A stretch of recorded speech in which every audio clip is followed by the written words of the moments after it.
how to use the Credit Karma Credit Builder. Credit Karma's Credit Builder is a tool designed to help individuals build or improve their credit scores while simultaneously saving money. Here's how you can utilize it. The program is primarily available to individuals with a TransUnion credit score of 619 or below. If your score increases beyond 690, you may no longer be eligible for the program. And of course, it's only there for if you are in America. Open a Credit Karma Money Spend account.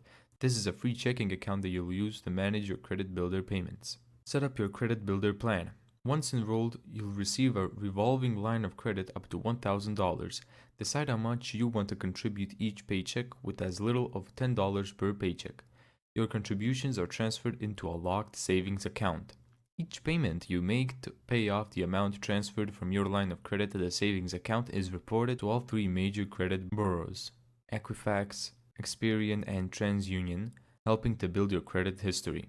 Once your savings reach $500, the funds are unlocked and transferred back to your Credit Karma Money Spend account for you to use. Thank you so much for watching this video. If you found this tutorial helpful, make sure to give it a thumbs up and subscribe. And as always, see you in the next video.